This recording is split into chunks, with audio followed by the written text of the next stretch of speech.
One meeting হলে সেটাকে বলে গোপন মিটিং। আপনারা সেই গোপন মিটিংয়ে কি আলোচনা হয়েছে এটা জানতে চান কেন, বা জানতে চাইলেন কেন আমি বুঝি না। যে কথা প্রকাশ করা যাবে সেটা নিয়ে 1-to-1 মিটিং হয় না। কি আলোচনা আসলে হয়েছে এটা আমরা বুঝতে পারবো বোধহয় শিগগিরই। দীর্ঘ 16 বছর আমাদের নেতা কর্মীরা নিপীড়িত হয়েছে, তাদের সম্পত্তি দখল হয়েছে, তাদের ব্যবসা বাণিজ্য দখল করা হয়েছে, তাদের উপর নানাভাবে নিপীড়ন করা হয়েছে। এই মানুষগুলির মধ্যে ক্ষোভ আছে, বেদনা আছে, কষ্ট আছে। কিন্তু তাই বলে আমরা বেকরা বলি যে কোন রকমের অনাচার বা দুর্নীতি করার সুযোগ কারো নাই। এটা আমাদের দলের ভারপ্রাপ্ত চেয়ারম্যান, আমাদের দলের চেয়ারপারসন, আমাদের মহাসচিব ক্রমাগত বলে চলেছেন। তারপরেও দেশের কোনো জায়গায় আমাদের কোনো নেতা কর্মী যদি কোনো অপরাধে জড়িত হয়, আমাদের দলের পক্ষ থেকে তাদের বিরুদ্ধে ব্যবস্থা নেওয়া হচ্ছে। আমরা অনেক নেতা কর্মীকে বহিষ্কার করেছি, সাময়িকভাবে বহিষ্কার করেছি, পদ স্থগিত করেছি, নানাভাবে আমরা ব্যবস্থা, যেমন কি কিছু কিছু জায়গায় কমিটি পর্যন্ত বাতিল করে দেওয়া হয়েছে। আমরা আমাদের সাধ্যমতো চেষ্টা করছি যে আমাদের দলের কোনো লোক যদি কোনো অপরাধ করে আইন অনুযায়ী তার বিরুদ্ধে ব্যবস্থা নেওয়া হলে আমরা এটাতে কোনো বাধা সৃষ্টি করবো না, আমরা বরঞ্চ খুশি হব।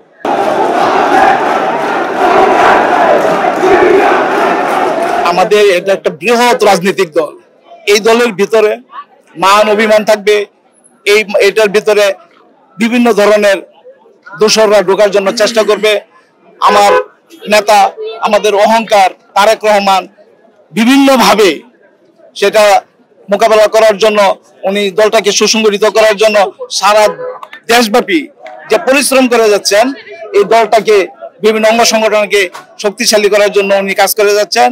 তো এত একটা দলের ভিতরে কিছু বিশৃঙ্খলা সৃষ্টি হতে পারে, এটাকে আমরা মোকাবেলা করে যাতে আর দোসররা আমাদের ভিতরে না ঢুকতে পারে, সুযোগ না পায়, সেই জন্য আমরাও সজাগ আছি।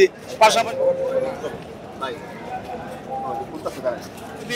দেশ নায়ক তারেক রহমানকে দেশে ফিরে আসার জন্য তার 31 দফা কর্মসূচি বাস্তবায়নের লক্ষ্যে এদেশ বাংলাদেশের মানুষ এবং আমরা গফরগাঁও থেকে এসেছি, গফরগাঁও সহ গফরগাঁও পৌরসভা থানা বিএনপি সহ সারা বাংলাদেশের মানুষ 31 দফা কর্মসূচি বাস্তবায়নের লক্ষ্যে আগামী ফেব্রুয়ারি 12 ফেব্রুয়ারি মাসের যে নির্বাচন,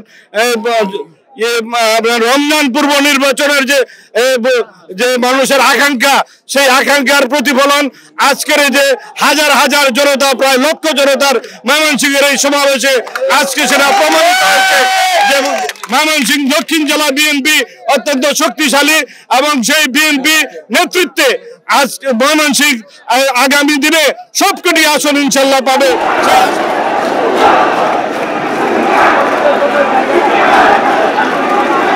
পার্থক্য তো বিগত দিনটা তো একটু খারাপ ছিল, গণতন্ত্র ছিল না, দেশে মানবাধিকার লুণ্ঠিত হয়েছে, মানুষের বাক স্বাধীনতা ছিল না, গুম খুন হত্যা দর্শনের দেশের পরিস্থিতি, আইনের সুশাসন ছিল না মোটেই।